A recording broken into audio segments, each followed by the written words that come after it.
There are tons of different ideas about how punishment works when it comes to our actions. Some think it happens after we die, while others believe in the idea of karma. Personally, I'm more inclined to the second option. I'm in my 40s now. I recently got married, and 3 years ago I became a father. Many people are surprised that I started a family a little later than most. What is the reason? I got married for the first time when I turned 30. My wife, Amy, has been my neighbor for as long as I can remember. We grew up together, went to school, and were friends more than once, and enemies. As we got older, our paths continued to cross in the same circles, and we began to realize how much we really had in common. Eventually, after all my friends and ex-girlfriends got together, Amy and I decided to get married. We moved into a rented apartment so that no one would interfere. At that time, we had just begun earning a decent living, so we saved up throughout the year for the mortgage down payment and bought a small 2-room apartment. We immediately decided to renovate it, wanting to freshen it up after the previous tenants. During this time, I worked on a truck and was often on the road, traveling to different cities, coming home late at night. Amy had already found a stable accounting job with a small company that worked on tenders. It was a responsible position, but she had a steady 9 to 5, which meant she had more time to interact with the renovators. I trusted her judgment when it came to choosing the design elements. She always seemed to know her stuff, researching different drills, their quality and prices before buying anything. One time, while I was on a business trip, I got a text from her during her lunch break. She'd gone to the store with a handyman to pick out wallpaper. That night, they were planning to start putting it up. When I arrived late in the afternoon, Ernest, the handyman, was there, telling funny stories about his toughest clients. We ended up chatting, laughing, and saying goodbye until the next day. Amy took time off from work to oversee the repairs, and I, as usual, had to get up at 6 a.m. to go earn a living. When I returned home, Ernest had already made significant progress, having finished gluing the wallpaper. I also found out that Amy consulted with him about buying a new interior. They even sent me photos to get my approval. When it came to choosing curtains, we went through the same process, making decisions together. I asked Amy if they were friends, and she said they were, even exchanging jokes. She suggested I could hear the jokes too, so we could all laugh together. The renovations were finally finished, but there were still a few debts to clear and some things to take care of for our parents. I'm not a fan of owing money, so I told Amy I'd be working nonstop until everything was paid off. She didn't mind and said she'd also take on a client who needed help with a tax report. For the last couple of months, I've been barely home, just coming back to eat, sleep, and spend some time with Amy, all while working hard to pay off our debts. On my first day off, I woke up to the most amazing news.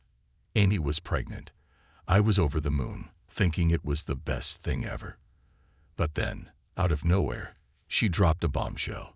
She wanted a divorce. I couldn't believe it, so I asked her to explain. She said she wasn't ready for a baby right now.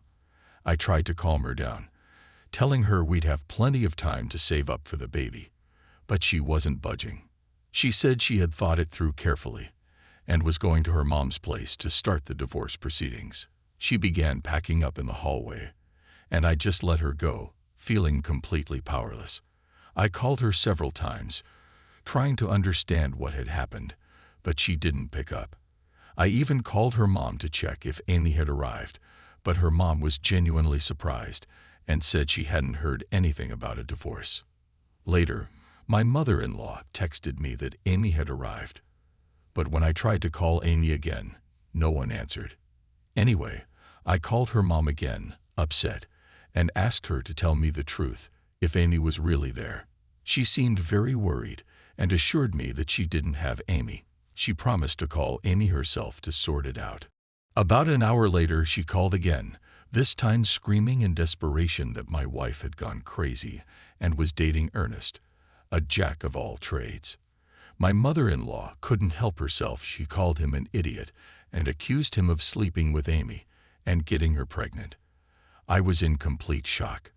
I tried to call Ernest, but he didn't answer the phone, probably scared to death. So I contacted my boss, explained everything, and asked for another day off, which, fortunately, he approved. The next morning, I showed up at my wife's office, only to find out that she'd taken a few days off, unpaid. That made me even angrier, so I started digging into her friends on social media. But of course, she'd already blocked me everywhere. Turns out, Amy wasn't exactly the person I thought she was. That night, I took on an extra order at work just to keep my mind occupied and avoid unnecessary stress. When I came home the next morning, I saw the washing machine and some of the furniture were gone, but the fridge and TV were still there. Frustrated, I called Amy and asked what was going on. She responded defiantly, saying everything should be split between us, including the stuff. She even suggested we split the money down the middle because, according to her, it would be unfair for me to keep everything.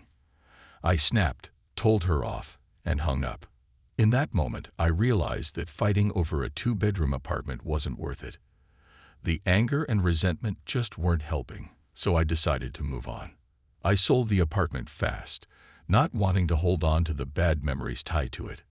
It was kind of a relief that she didn't drag Ernest into the court battle. Surprisingly, I kept a good relationship with my former mother-in-law. However, she couldn't bring herself to forgive her daughter for either the abortion or the divorce. Sadly, my ex is now unable to have children. That's when I decided to quit my job and open a small woodworking shop, a dream I'd always had. At first, I didn't really see it as a business. I just kept myself busy making things like nightstands, stools, and cabinets. But slowly things started picking up, and my shop began to grow. Even though I hadn't forgiven Amy, I was distracted with other projects, and the anger started to fade. About a year after the divorce, my ex-mother-in-law called me with some news. She'd lost a lot of weight. She blamed Ernest for ruining her daughter's life, which led to Amy being unable to have kids. Now, Amy was alone. It almost felt like some sort of twisted karma, don't you think? Then, out of nowhere, I got a call from my ex's company. They'd won a tender to organize an event and wanted to order keychains from my workshop as souvenirs for the guests. We agreed on an estimate, and I sent over the details. Then the phone rang. I saw my ex's name on the caller ID and answered. She was all friendly, asking how I was doing, how business was going, and if I wanted to grab coffee. It was like she didn't even think twice about the fact that we weren't together anymore.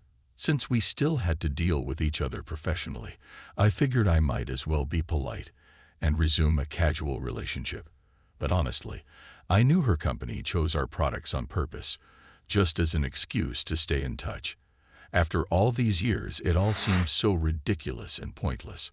I should have seen it coming, but now I just wanted her to place the order and leave me alone.